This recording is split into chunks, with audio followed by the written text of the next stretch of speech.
Inside Story Uganda, real source of political updates.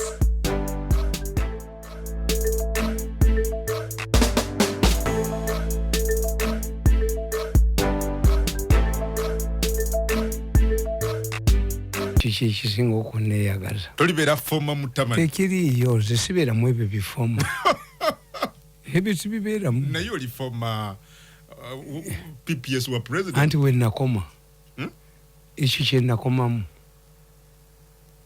my last appointment in the government, spokesperson of the president for 14 years. I will never accept any other job in the government. When nakoma toliddayo kubeera siriddayo kukola mu gavumenti ya Museveni. Anti era kati okolamu nkolamu ki gwe muobuzi wa president ku nsonga za business z'amawulire pepa banda bawa myaka 10 tebandabangayo gwe sigala ng'okiyita naye zisibirimu tuzasokola mwami Tamale. Era somebody told me Mirundi, you are an arrogant man. Nimbuga nti yes, arrogance bazaala nzaale amatanta obwepansi omwana yenna alibeera omugezi bw'omuggyako ekintu ekirina value n'omuwa ekitalina value oba simu agikanyuka. Bw'oba oyagala okutegeera ng'oli mukazi omwana wo alibeeramu amagezi osooka n'omuyonsa amabeere n'ofukamira ku buliri n'omuteeka ku mugongo kasaayo nk'amataasa aba ali bamusiru kuba amabeere gabeera abiri n'amatansi abiri naye enjawulo y'amatansi n'amabeere tekuli nnywanto kwe tutegeera okwotegerera yes mu byobufuzi batuga nti know your value, the commercial value and the political value. So I know my value. Wazira ekyokuwabula president? Yes, tekiriyo. They had obuzabuza abantu mu Tamale balingambye obo ine motoka oyina abasirikale buli ayita muntu aba mulaalo balingambye obwa advisors esente zebagaba balingambye nti genda ebweru osome oba tukugobye. But they were diplomatic. They were not diplomatic. Adongobye as the spokesperson of the president, I'm your chief advisor. And how can I be an advisor? Tekiriyo. Abalala babikole naye sinze ntibibeera nze serimba nagenda wange myaka 10 era gyendi. Yes. But I work for the president. No gano omulimu gwa president. Sisobola. Omuwabule. And I respect the president. Why? When the president retires, I will tell my lawyers to expand it from my records. To expand what? HHW advisor to be expanded from my records. Take it sigala mu records zange. It's an embarrassment, a constant embarrassment, a constant reminder. Bobaita ba advisor togenda. Sigenda yo, sikiri nyanganamu. Tebampita ngana kwa 10 years. Ate be baba wangu obitwala. Sibitwala. Emotoka. Ngabiki. Emotoka eno gyenda byawo. Abasirikale bameka abakina. Omusaala. Nze ndi mukwano gwa Museveni naye siri advisor. Era twali gye bampita n'engenda. N'alaawo ensi zaabwe sizikwatako. I know. I have lawyers. I have children who are lawyers. Tewanudde okugimbayo. Ninaki. Sina kyabwe kyonna. Nze bangoba n'endaga ewange. Naye ate nensigalawo nga mbakolera. Wagamba tusobola kukola n'abantu nga full figure. Oli advisor mbu n'olina full figure. Rather naye advisor full figure. Yes. In the politics. Wakyogerera wano. Yes. Oyinza okubeera ku mukolo ng'oli ne mukyalawo ne mutegeera nti kakati embeera gye tulimu abakulu bonna bagenzi ndiwo naani have a master's degree. Yes. You have a master's degree. But I have, for the last 10 years, not abandoned the president because I knew the struggle. Era nze kambabule sina wa muntu wenda zeeko. Ndinagenze wasale mugambe simanyi mwegayirani nakulaba komonseko mi mutani wayiwana Mirundi. Oba tusulanjala tujesole. Nagamba bakyala bange if you feel nti embeera gye tulimu mbi mufumbirwe n'abaana bajja kutuula but nobody can humiliate me. I will never be humiliated in my life. Yes, you're arrogant. God did not humiliate me. See your arrogance and you get Yes, I know my value. I'm not an advisor type. Toli level ya advisor. Anti kati otuuza. Siri. Watugamba. Never ko minister to. Era sibukola. Bakwado advisor. Anti kan kubolire. Why don't I do of one minister? Is because I cannot defend bano bibakola. Sinze kuba defending. Ntimia ino politics bamuzanya. Goloza nti Messi ga yaze wano oba Ronaldo. Messi. Nabera mu timu ya Uganda asamba. Uganda Crane. Yes. Why is it that the parliament is dormant? The parliament is dormant because it's dominated by NRM MPs, and the NRM transferred this cabinetism into caucusing. Esitafugibwa bwetyo ne bwe kiba kibiina kimu babaka benchers oyino bakkiriza tukuisize government NRM bagenda mu caucusing ne balonda basatu olonda abantu basatu kyobera teboogera. You cannot produce an eloquent speaker in NRM in this current system. If I go to parliament, I cannot be an NRM MP. Sisobola mfa. An eloquent speaker, you must a backbencher must criticize government, even a single party. That's why bansere kubakoma obambate kamwa navenu na denu bani, because they have rebelled against the status quo.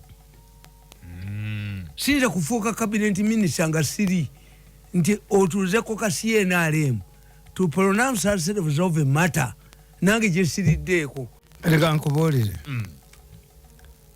If I was an advisor, I wouldn't have helped this government. That was their strategy. Bafuge mboya bajikanyuge kasasiro bajikanyuge era basikalenga bajifuge bakolera ikidoli kibabale jiva kitwala. Nyambo, I did political science and I'm well informed. It's material. If I was an advisor, I wouldn't have been doing what I'm doing. First of all, it is embarrassing. A person who is used to working directly with the president, how can you place me under a minister in charge of the presidency? When I want to talk to the president, then I go through you and swear mpuno. Gwabadda tambula ne president nga gomu na mawu. Omanyirwa aki gamba bulizi. Gwabadda abega kati bakubegirako. Mbagamba. Tisinga Jibuliru ye yajja ku nsi. Malaika. Tebali mukubyenga Yesu. Kuba Jibuliru used to come n'aleeta message. The first journalist mu nsi yali Jibuliru. Malaika Gabrieli yabulira Maria tuliza lumwana wa Katonda. God used to send Jibuliru. But Jibuliru refused to come. Why? He was used to God. There's no way a man who is a spokesperson of the president can be placed under a minister. Swere mpunu. Ebyo bijoge balala. Since yasoma political science. Obonka diza. If the intention is you want to retain my services but under constant humiliation. Kati bali kutaddewa. Bali ntadde nengenda. Kubanga buli kimu kiganda. Oba bali mpadde nengenda n'ensoma. Yes. Because kati buli kimu kiganda. Kakati kankubo. Tosobola kuba minister. Let me tell you. Toyagala kuba advisor. Let me analyze for you. Mu government bonna tebabeera ba minister. Mu government omuntu asinga obukulu mu government mu political science. Kamba bamenyera olwaleero muyige political science. Mbatwale mu university. Mu political science tuyinamu betuyita elites. Abayivu. Abayina credibility. When you are appointing a foreign minister, akujja mu Uganda tebabimanyi. A country that has an image problem must appoint a female minister. Aba mukazi. A female minister as what? In which position? Foreign affairs. Oh. Kagame came with Mushikangabo. When Ruto and Uhuru had problems, bali to mukazi nga bamuyita Amina. Why? Women charm men. Ti one day, bw'osoma akatabo kange akamuhozi nkubuulira nti Tony Blair ne Bush batunulira chancellor wa Germany Makeri ne batandika omwegomba. Tony Blair n'agamba boss nga kukwanire. Nga Tony Blair yagamba. Obama yayasamira mu kuziika Mandela nga tunulidde Prime Minister wa Norway kakazi kalungi nnyo. So a country that has an image problem, when you did political science, must have a female foreign minister. Nti Mushikangabo agamba abantu, I'm a woman. Can I accept to kill people in Rwanda? Abawana tibachimunyi. Buti basoma political science. Bujozi bukabu busuma na bujozi bwe bakulembero obusuma ne bawerekera. Very arrogant fellows. They don't listen to anybody. Kakati oyabeerumu. To when Museveni brings is appointing a delegation, selecting a delegation to go to the World Bank, you must have people with PhDs. I'm Professor Sandiso. I'm Professor Sandiso. I'm Professor to impress. Fetutuwala bani. Anti nkubuulira. Kane tujja tufuna grassroots politicians. Nti politics like a disease. A mosquito kills more people than an elephant. Do you have an elephant net? Numbers is more dangerous. Given her size, Bamu was said. Very dangerous. So graduate.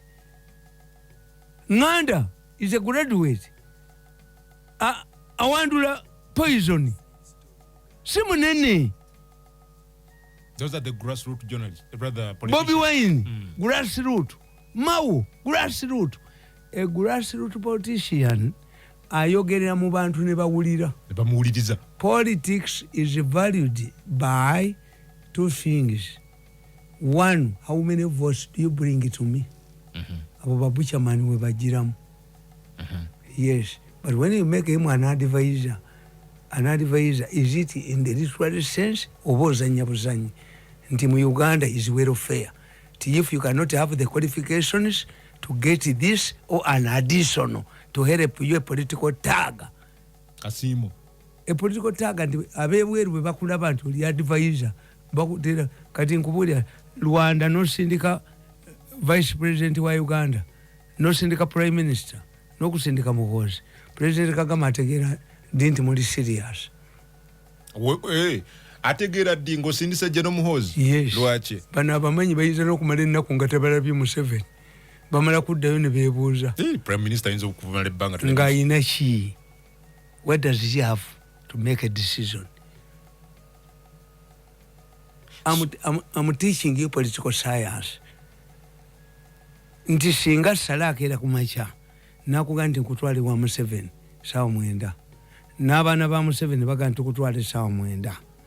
Ne prime minister wa vice president aga nti nkutwala mwenda. Ogenda wani omugezi? Ogenda wani? Wasali. Oba baana ba Museveni. Political power is measured by the distance from where you are to the source of political power. Oli wambwa wayotera oba gonja wakalira. That's the Muganda. Wambwa wayotera. Yes. Oba gonja wakalira. Oba gonja wakalira. Gonja wakalira. This chart does not represent any. It does not represent the power.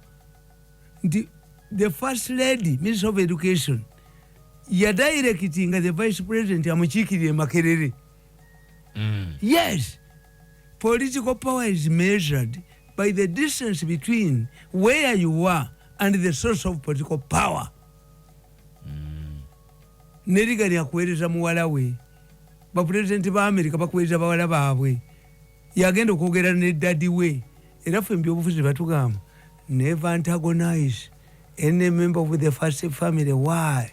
Because they see him informally. You see him formally. But Museveni namusoma emyaka 14. Bwe babanga mukoddemi we yayagala okuba gavumenti amusiba mukomera. That's what I found about Museveni. Museveni bwe yagenda mu nsoko yagenda nani? N'abakooto abajogensi, abakooto abajoze buli muntu. Abalowooza nti bakitalo nnyo. Did Museveni go with at that time had his daughters go to married? Ayagenda nani? Kakati oyo Museveni omuteerayo omubiri. Nti bwe tuba tusoma ebyobufuzi batugamba never antagonize, never engage in any battle with a member of the first family. Why? You cannot win a war against him. He sees the president informally. Goina kuyita mu formal process. Museveni nedda yagenda omukubira omukona adduka omukona ateekayo nga gwosigaddewo n'omukuba nakakana ku ttaka n'omukuba nakakana ku ttaka. That's Museveni. Why? He's a product of a Girawo.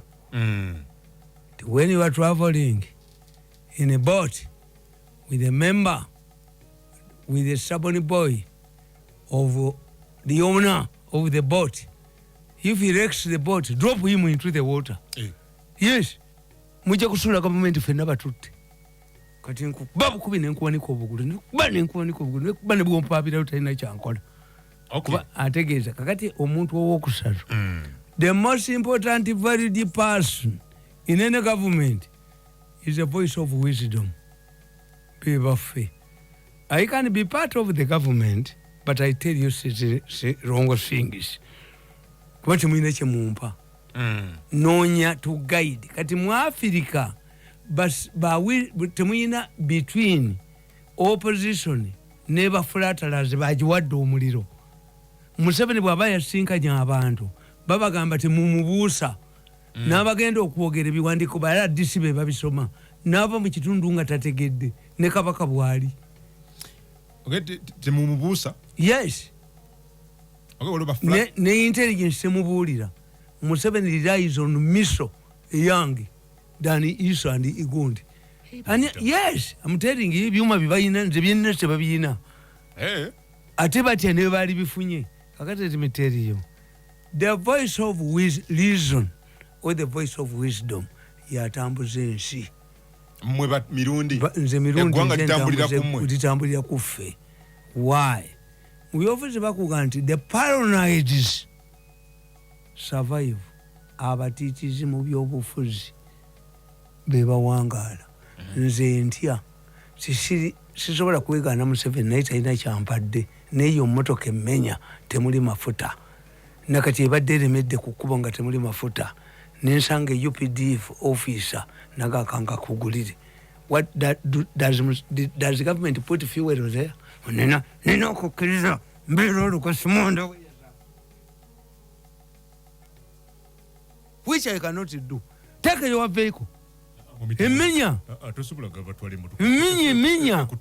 Anti emenya. Mulimu amafuta. Do they put a fuel there? Lwabogo yakajjawo.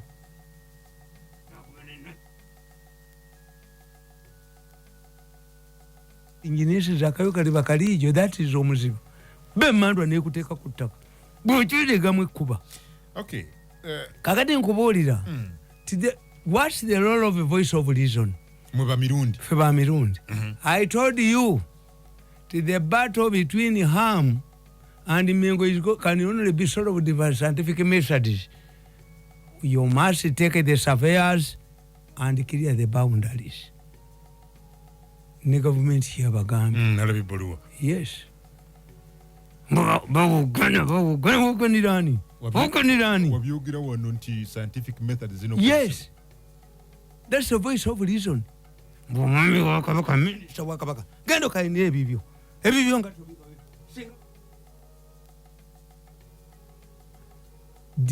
temusobola kuleeta president. Gendo sozemu ekyanyoko. Tetuula ku Maryland. This man has a very hollow. There is public land there. Kiki ekyo kugaana to survey on his own cost. Mengo economy. Kakati mmwe ababadde batya a voice of reason comes in. Okugaidinga. Nekugaidinga kuba terina gwetya. So kyewabula kituukiridde. Yes. Nti Mengo terina kyakukola. Kuba n'ettaka bana baagala ditunda tewali agenda digula. Ham will impose a caveat. Era tajja digula Mengo. Akubiddwa ku ttaka. Ekyo kikusanyusa n'ojja. Munnamateeka omutendeke. Akubiddwa ku ttaka n'ogalubindize. Is now fearing a surveyor. Ate ng'erina Buganda Land Board. N'agikulira mu surveyor ate wa government. Why? I'm a voice of reason. kakati nkuba ekyokulabirako ekirala nabagamba ti the battle between the Land Commission and Nabakova is logical. Nyakayisiki Bienja is asking these people one question. You paid a woman called Namuli, a land lord, 10 billion. Where is she? Her land title and the land. Tikiriyo. Senti mwamuwaza ki? Bayagala preemptive. Ayiramba buli. Nabakoba ne yesi.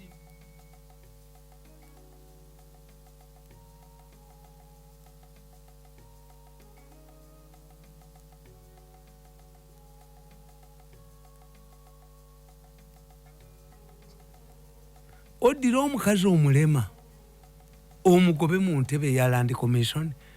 Abaganda bakuga nti emmese ekusaba kigwo lwaki oleeta omuggo emmese abaganda bakugamba abaana nga baganda jajja ulagawa ndabye emmese entwala omuggo se emmese yammwe emmese rat which I can step on it ndi I bring a spear omwana nga yaŋŋamba mbondabye daddy mwana ali mu pifo yaŋŋamba kuva mu nursery but daddy stop abusing Besigye. Konse, why? Besigye turns himself into a frog. Nimuganti, no. They told us at school that Besigye left his house in a water tank. Naja naduka emisinde yali azanya bibye. Daddy, I've seen the Besigye panicking. Ninga Besigye nenjijayo. Najayo ki? Oluka. Ninga Besigye gajo. Ndikamba kubira Besigye mu mali. Namubuuza at the gate, no, Besigye is there. Ngekikere jumping. But this is a frog.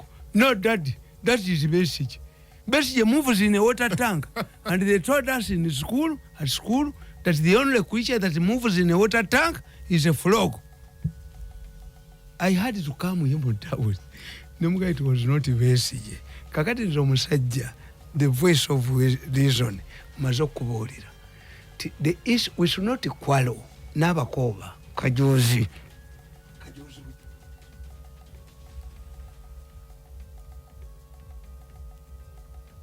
Sente za kalulu, ezo zonna sente bazitwala.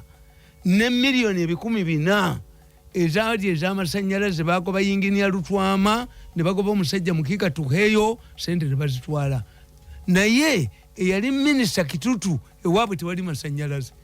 The money was taken to bring MPs. Lisi yabwe njiina abajja okusula Museveni. The role of a voice of reason in an organization bemutayina. Look at this situation. Why is Nabakova bent on removing this one?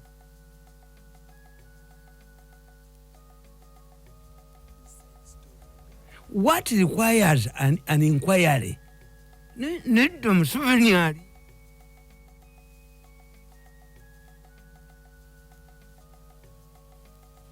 Rope is for 4 reasons. 1, to buy time. 2, to touch people you cannot touch. 3, to get recommendations. 4, to buy time. Do we really need a probe in the Land Commission? What is sparked of this is that these people, the ministers involved, Namuganza, Nabakova, and Betty Kamia, none yali mukamwana wobote. Museveni created a fund, a compensation fund, nebagizanyiramu. Have a list, bebasasula. You don't need to make any probe. The issue is, do we have a Namuli you paid? Or you know muchala going kuba siba busy is idiots, fools. A fool must have a sharp memory. Do you believe, honestly, sina sentence in Aliamu State House? Tamale. Neba inaze balabawo. Namanya nti bano ngenda baddukako. Siribeera nabo bajozi. era tukyagenda the role of a voice of reason. Okay. Nzija nkulaga because I've written in my book why Ugandans are gullible. Nkugamba the President Museveni is in a position okujjawo ebintu bino byonna biva mu lubirirwe. All the problems they are going to through came from power struggle within the first family. Let me ask you, nabaga nti President Museveni yabakozesezza endagaano. Anti nkubuulira. Do you see tweets on social media? Ezamuwozi yaleseyo okwogera. Did he stop talking? Do you see negative stories in the media? Ezivuma Muhozi. Zabuze. Muhozi went n'akyalirawa ebusoga. Did he byali badde tebalizemu muwabira. Museveni yabakutteko bwati. You see, for me, I'm a man. Have my machines. I was watching a meeting of two people, a former minister, a very powerful and arrogant man until yesterday, and our Tanzanian friend. Ndugu kutoka Tanzania, habari, huyu mgaga nyu, shikamoo, marhaba. When you are greeting muntu mkubwa sana, Kiswahili kwa Kiswahili kizuri tunasema shikamoo, marhaba. Shikamoo, marhaba. Jambo tu jambo, hatu jambo. Sio Kiswahili kizuri, Kiswahili kinasema kwa kosi, Kiswahili rasmi. Hicho tukita Kiswahili rasmi. Abaruso mu Kiswahili fa abarumanyi. Tuina Kiswahili cha bala na Kiswahili rasmi. Fikatonde yatuwa. So ndugu mu Tanzania yogera. Ndugu mu Tanzania nabalabye. I saw a humble man, and he said, I admit my mistakes and I don't want to repeat them. That is Museveni has squeezed these people. Nkebyenda byembuzi. Abanyodi nkebyenda byembuzi. Nkebyenda byembuzi. Ababebe nyini. Museveni, he can do anything. But where do you find a Minister of Finance who is problems of markets of paying Basajja Baraba, Kidu Makubia, the Attorney General, and the Minister of Finance left? Are you the first one?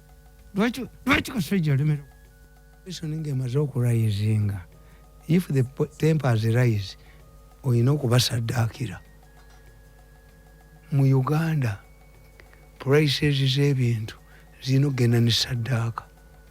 Sadaka ngotegeza ki? Minister inogenda. Onjagala otudde mu mitambula kuba ontutte nnyo. Prices no lwaki sigadde nga zikyali waggulu and government seem not to have a solution. Kambabuulire. Abaka ba parliament wabawulidde. Beyongeza allowances. Yes, and let me tell you. 40%. Abapuganya Museveni ba mu nyumba ye. Babe. Abapuganya Museveni babe. Batuuka ekiseera ne bamanya ti public bw'ogibba n'enyiiga ogisaddaakira. If Museveni had been defeated in all elections, singa abantu basanjufu, they would heap everything on Museveni. We call it surgical operation.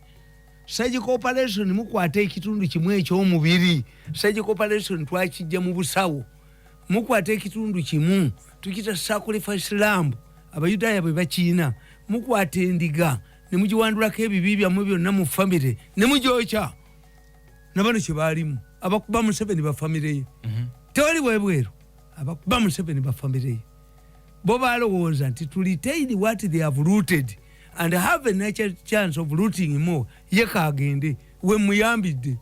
Ne ngamba abantu si abikola. Ababbi we bali. Ababbi we bali banigina bajogo kamala. Okay, but your parliament yabadde ntuufu. Andi nkubuulira. Okweyongeza. No. Ebitundu. Let me tell you. Anti nkugambye nabagamba. Ti omukazi abeera naawe bagumiikiriza nnyo. Ne bakkiriza nti wali byakulya. Ngaffe. Lwakuva tujoze.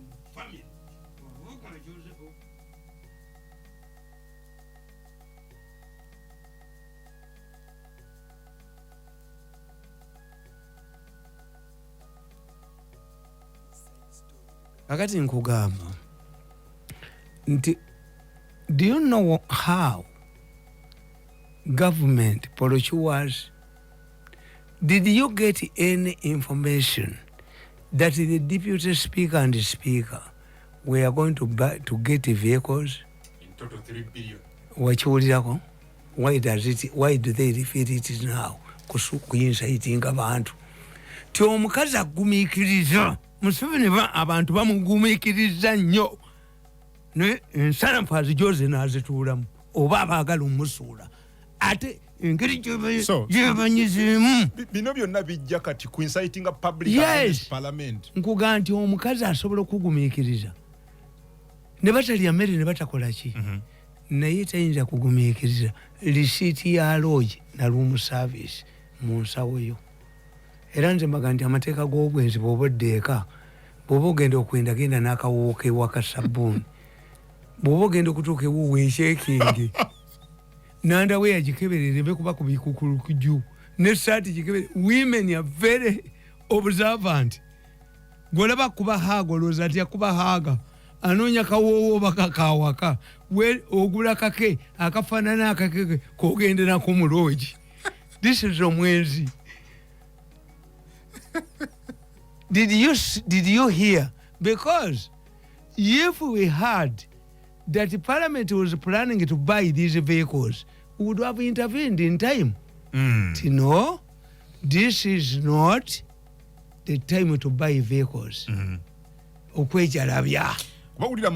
Yes. Among Tayebwa get 3 billion self-driving massage luxury Benzes for ceremonies. At this time, but you don't blame Among. You don't blame, no. Among and the speaker and deputy speaker have not raided your national coffers. They have not influenced. No.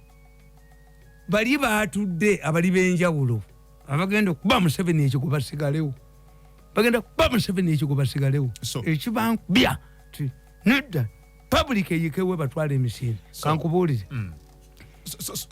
kankubuulire ekyenzijokedde omusajja saamukugamba nti Nakalema yamukwata naye oba Nakalema aliddawa mugende mulipime ne bayita mu Ministry of Defence ne balipima ne beesasula. Minisita yaguze ennyumba y'akawumbi kamu musajja bamukutte ne bamusiba n'engende w'erifu 3 bamutadde akomyewo n'okkomawo w'erifu 3 n'atinjagala batta bayingiza kabbuli mutujoza ekiyitiridde. Kakati nkugamba stories n'ebbiri they are intended billion esatu and calculate emotoka ya speaker ne deputy and you know their calculations when the president is going to address parliament.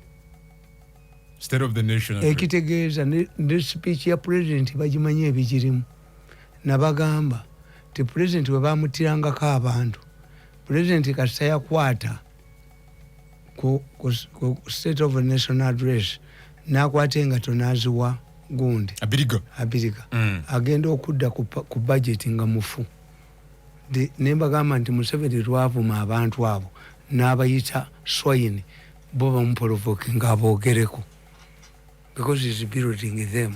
Mukimanyi tukiyita reverse psychology nti omubaka wa parliament owa opposition ng'agenda okugwa awo owainaalemu obukadde 2 n'amwogerako ku mukolo gwa Museveni.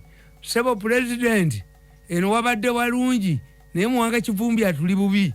Museveni oluba okwogera oyo mutabani wange temubaleeta bo balina endali kiwedde amukoledde akalulu oyo gwe bamuleeta gwatya naye nga Museveni takitegedde.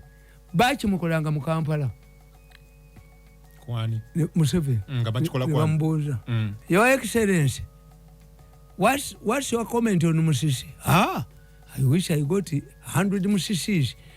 Naye Musisi agenda okujja mu Kampala ne tumwebaza besi yetuwangula n'obululu 3 mu ebyo 5 3 Musibo yajja besi yetuwangula n'emitwalo 17 ne tumwebaza nga yemesa president.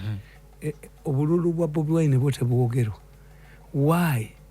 This question was intended to inform the Kampala people were suffering on Musisi that all whatever Musisi was doing was instructions from Museveni. Bweba muzanyo omuntu atamanyi reverse psychology. Tukita reverse psychology. Okay. You dupe your enemy into doing something thinking that he's gaining when he's failing. Wali wetubadde. Ogenti bino been intended to incite the population. Parliament. But again, is this the right time on Tamale Did they tell you the government procurement process? Ezo benzo roza bazikola wano. Tiziwa wavu munno. Ezo benzo ziva German. Okay, that is for the Benz. What about allowances? Andi kugambe. Okweyongeza 40%. Benzi yange jenina bajija London. Wavu munno ejenzi London airlifted. Empya. Ekitegerezo benzi sisiti ku sente ezo amadi cars. This was a procurement of the other day. But did they tell you tituina process jetulimu? It's to incite the population. Ti Museveni ye tali ku bantu tali ku reality kubabiraga wa nedda nange sijja mwogerera ngana amafuta mu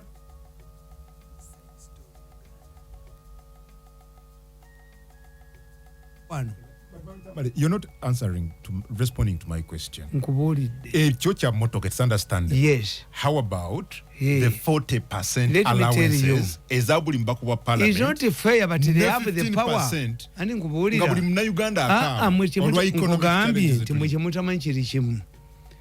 Parliament, bwe bali bakola constitution, batunulira Parliament ya America, Congress. The American Congress has powers to increase its allowances in relation to inflation. Bano bayala, bavu, ababaka, sente bali kumanirenda. Sibe bantu abali, constitution je mwakola tiyali yabano. Are they still in touch with the ekiti kibaliko. Bayina assignment ya myaka 5 n'abakoba.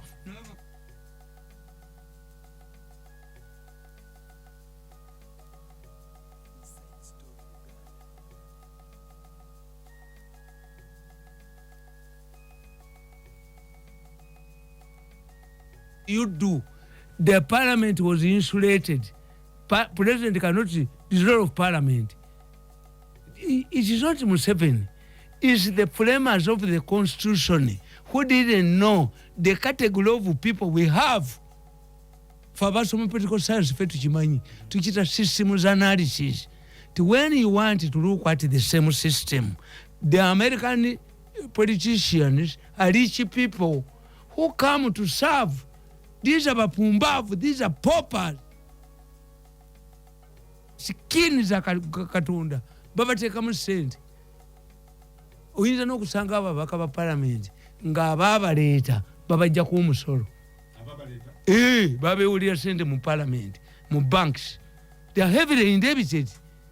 Kakati, when you ask me, a political scientist, I can tell you, ekizibu kya Uganda kiki abakola constitution ate mugenda gikyusa.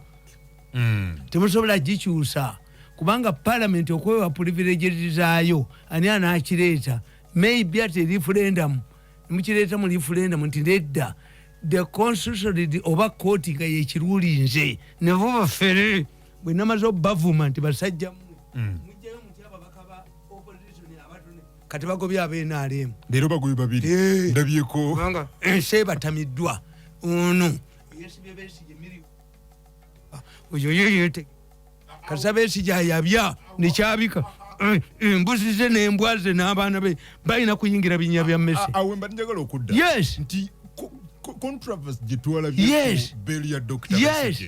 Obukadda. This one is a kada. And later tamanyi future. High court yageta ebyetemuli. Andi kubulidde kati ona yino bamukubidde essimu kati bwesi ye n'awaguza ayina kudduka kuyingira binnya bya Messi nga nakalema.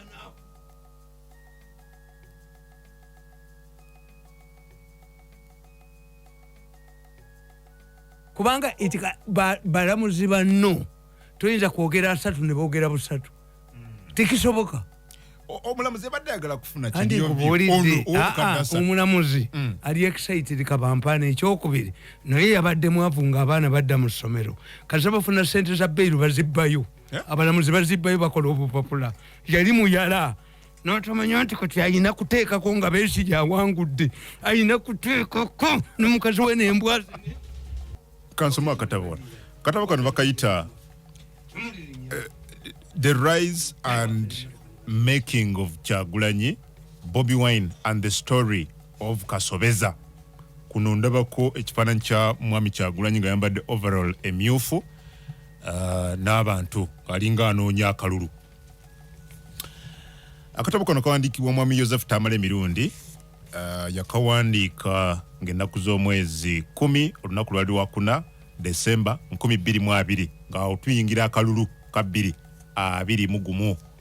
Kitegeeza akatabo kano kawangadde emyezi nga 7 oba 6 n'ekitundu gyokka sofa. Anti Desemba tuyingira akalulu Desemba okulenda kwali kwa January. No predicting. Yes. Katika nsome wano. Bobi Wine takes advantage of government blunders. With the assistance of the media, who are his mentors, Bobi Wine has taken advantage of government mistakes.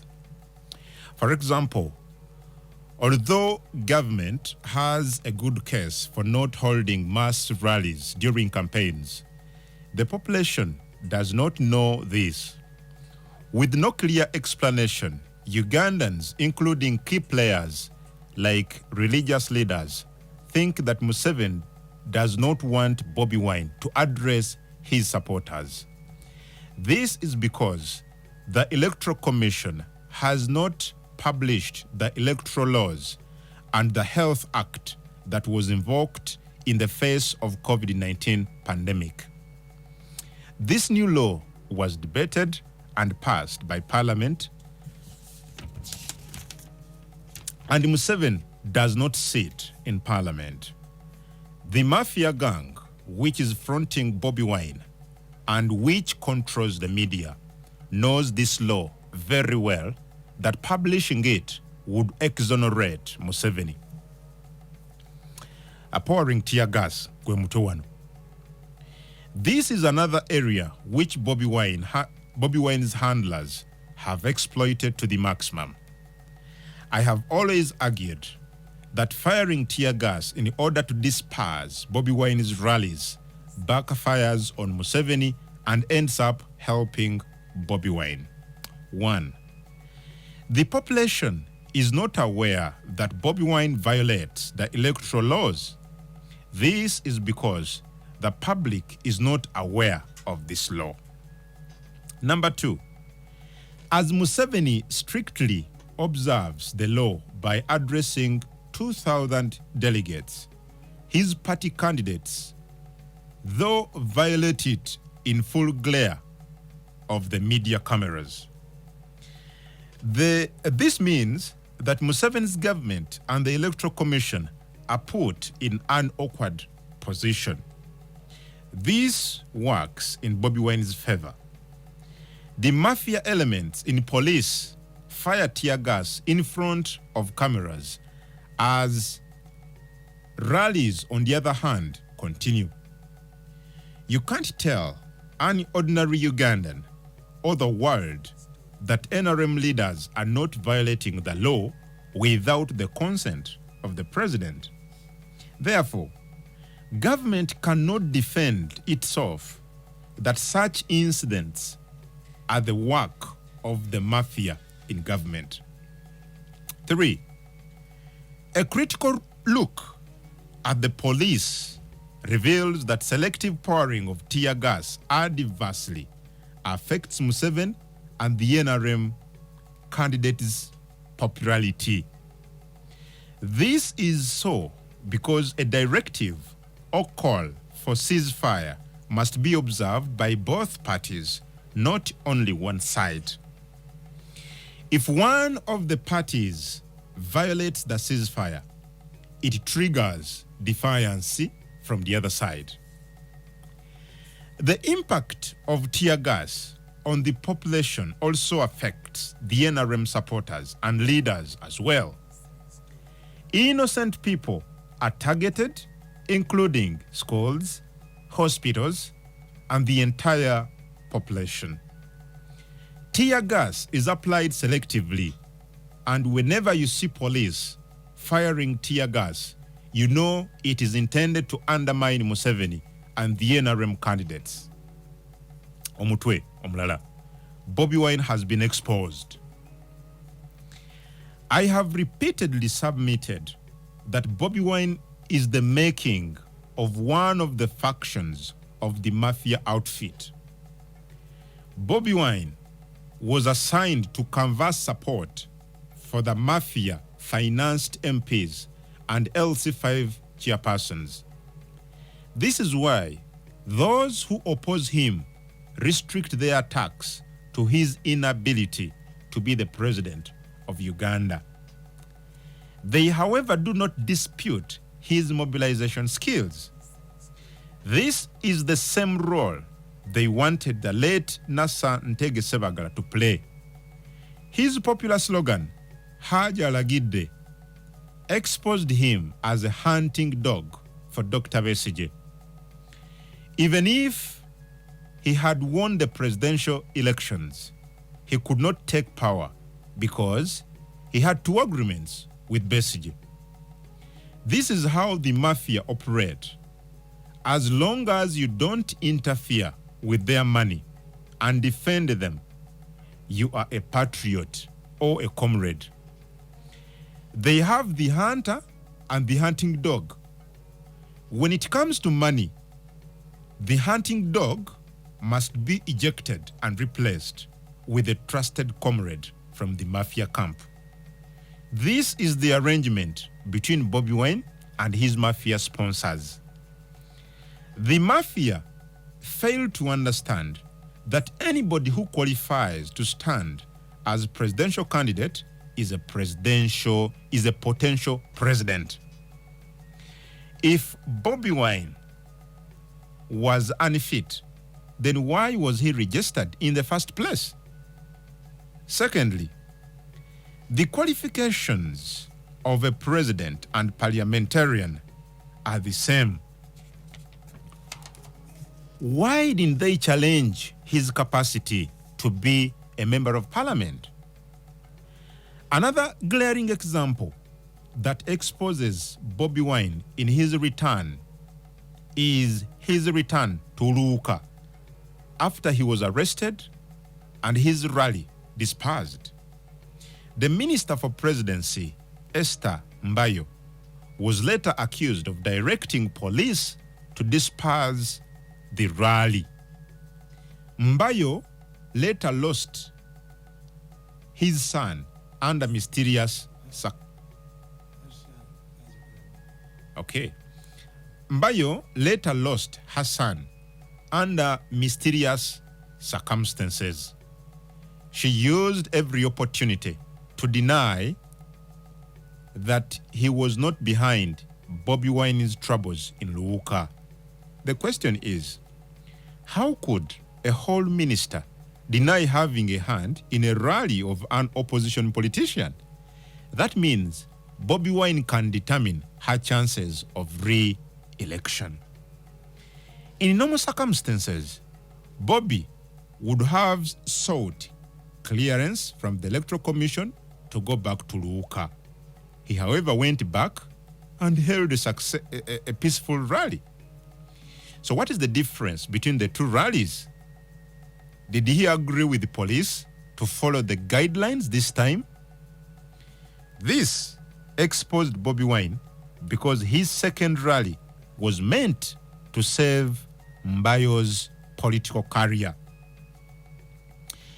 On the same trail, Bobi went to Kamuli, where police unleashed tear gas to undermine Rebecca Kadaga. The mafias, like I said before, do not want Kadaga to return to parliament and become speaker. The mafias know that the new parliament will play a very important role as the president moves towards retirement. It is Parliament that will debate reports of the Auditor General on projects involving huge billions of stolen money. The mafias want to dominate the new parliament. The mafias want a rubber stamp parliament as an insulator or a shield against future prosecution. As the international community continues to tighten its noose around their necks, this is the only remaining exit: the fear to go into exile.